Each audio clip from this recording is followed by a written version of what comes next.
Guys, so we are day number 9. Yeah, day number 9. So I had a great workout today, so I'm heading home, well, to the store first, then home, and finish this book. I have like one story left, and then talk about it.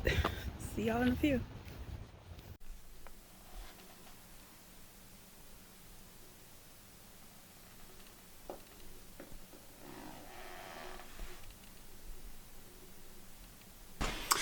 Hey guys, so I just showing you guys the earrings that I made. It still got kind of dark, yeah, and it's literally not enough sun today, but I made these earrings that I showed you guys yesterday.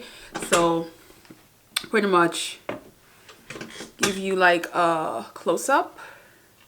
So the silver ones were specially requested by my mother. She liked these charms and she wanted these silver ones, and there's 2 of those that I made, and so you can see this one. Then I did a lot of these knitted ones. I have tons of these. You guys have seen me wear these so many times. I have bigger ones. I wear them a lot mostly in the summertime, but I know the black and the red you can wear all year round. So I made some more of the black ones and the red ones. And again, these are all gifts. Then I have these. I've had this one in my ears that I made 2 years now, I think. More than 2 years. I think I made these in 2020. And these are, I've had people ask me. My mom has one that I made for her. So I decided to make 3 pairs that I'm giving as gift. So we have this one, which is a dark brown. It's the same, I think it's the same as the one I'm having in my ears. Then we have a lighter color one, and then we have an exact one like I have in my ears. So this is exactly what I have in my ears. Then I also have beads, a lot of beads. I'm gonna probably make a few more, but these, I also have one that I also wear a lot of, that's beads. And then I have this one, which is a little complicated, but these took a little while to make because there's a lot of bending of the wires and adding the beads for this one. And that's it as far as the earrings right now. Probably gonna make a few more dressier ones. I have a lot of stuff. I have an entire tub of this is my tub. It is filled with so many different jewelry that I can make. I have necklace, I have bracelet stuff, I have everything you could think of is in here. I have a wide supply. I make earrings when the mood hit me. I do wear my earrings all the time. So a lot of the earrings that you do see me wear on this channel is what I made. But I do wear other earrings that I find from designers that I'm fascinated by. So, but this is what I have so far, and I am going to pack it up. I bought these, and I'm gonna pack it up and start putting them away like gift form, so that when I'm ready to head to visit family and friend, it's all prep. Then I also started the junk journal. This, of course, you know I love to make the paper bag. So it is painted already, and the new color.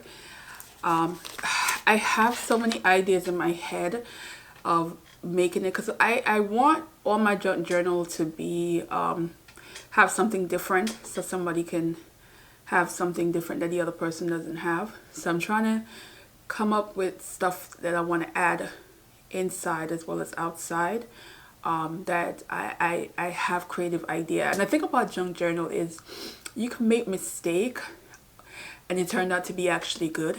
So I have this collage looking idea I want to make for the cover of one of these that I'm going to test out, and if it doesn't come out good, that's okay. But I'm going to test it out because I just think it will be different, and it will also still have a journal theme. So yeah, so right now I am going to talk about this. So I'm going through my reading journal. So it's my reading journal because I'm trying to see all the books that I've read from January that is a short story collection. And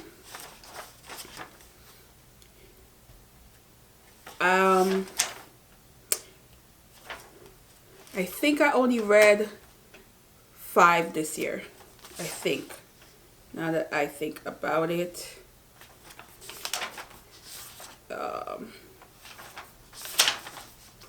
I think it's only 5 short story collection that I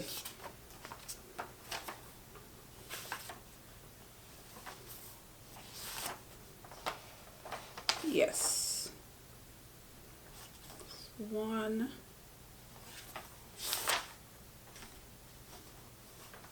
That's 2. Let's see.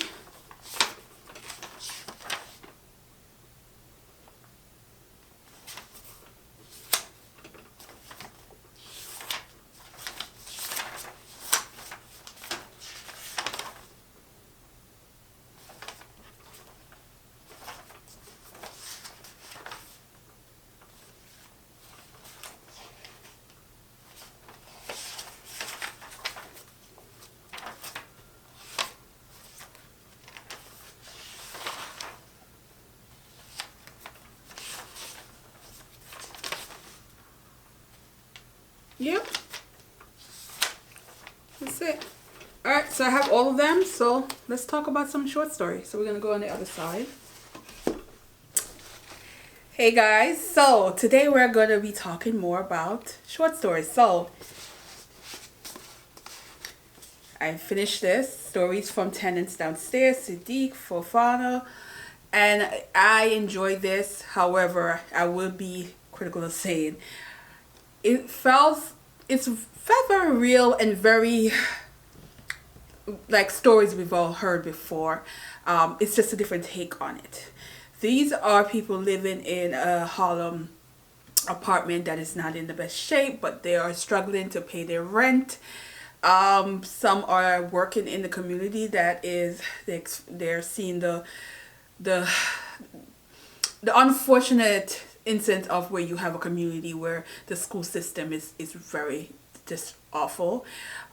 People are doing any and everything to survive, and it's the struggle of that you get in this story, and it's another form of interlock storyline in short story that I've seen that is getting very popular now.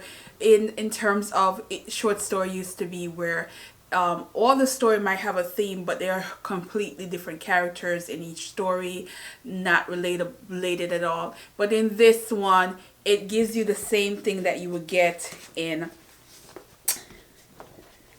these other 3 books. Ooh, sorry. Let me not drop any more books. So when we think of it, it's that novel form short story telling.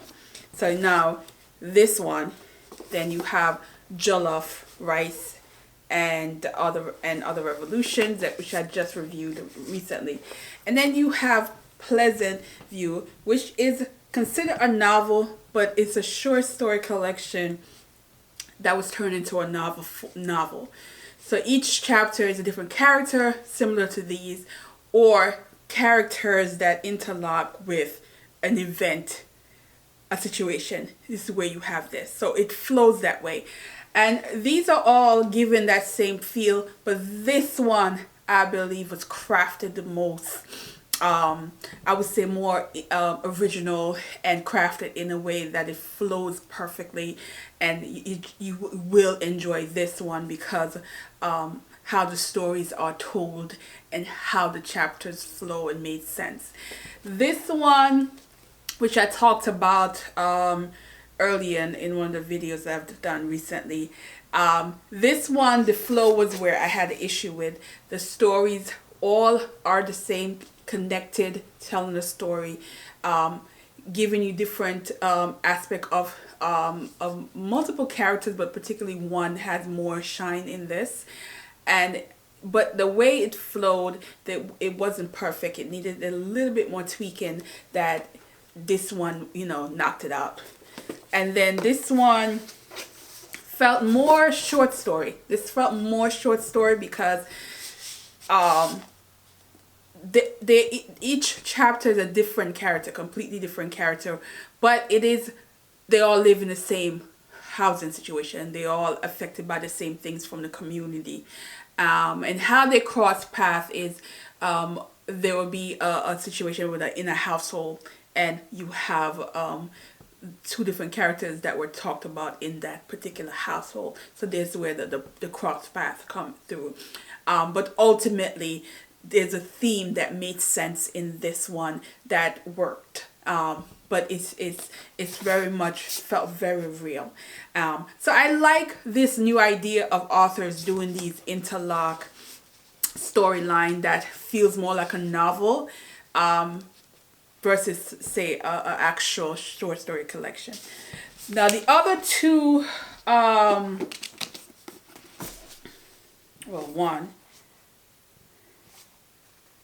sorry, it's only the other one. What am I saying? It's only 4. Sorry. I grabbed this other book because I keep thinking it's a short story collection. It is not. It is not.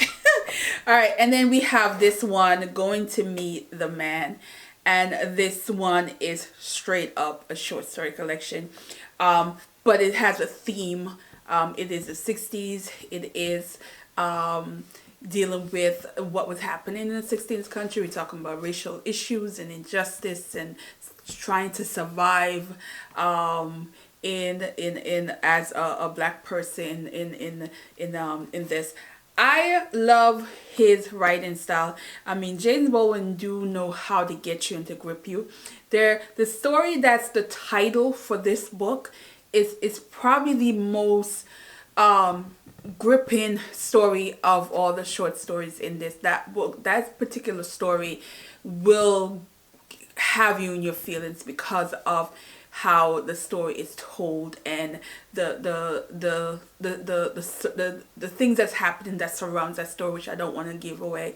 It is very gritty. It is very much like you're clutching, clutching your pearls if you have one, because you just know that even though this is written in a fictional, but it is not. It is, situation like that actually did happen, and you wonder about it, especially how it affects that particular a child that's witnessing that growing up, and you see how that can change and interpret how that is supposed to be normal for someone who was raised in that kind of environment.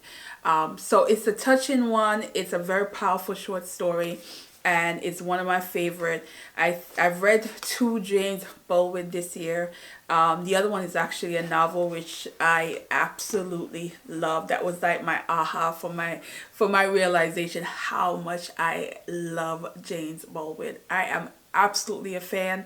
I am going to read every single writing, books, essay, everything that he has out there, and I think I'm up to number 8 or 9 of his work, and it's just gonna keep going until I'm done with all his work, and then I'll probably read it just because how much I love him. So these are the 4. My God, I keep wanting to say this is a short story, but it's not. It's a novel. How do I do that every time I pick it up? I'm not even gonna show you, but these are the 4 that I was able to get through this year that are different and cross the line between short story and actual novel. So yeah, and when I did go in Kurathon, this was a book that we read, and I went to her, I saw her twice actually this year, but when I went to, when she was discussing this book, and it started out as a short story collection that she decided to formulate it in an interlock way that it became stories in novel form, and that's how they identified this book.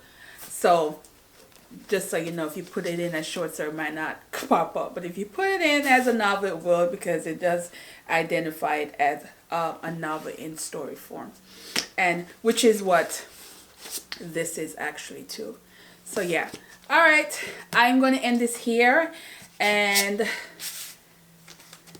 I don't know what I'm picking up next. I'm in the mood for a romance, but then I'm also want to keep going with my TBR. I have 4 more books on my TBR, and I am I'm up to 4 books I read so far. I'm hitting the 100 again. I'm pretty sure I'm going to hit the 100 this year again. I'm not sure how much I am. I'm 90 something. But I'm going to keep going, and I will see you tomorrow in a next video. Yeah. Bye guys.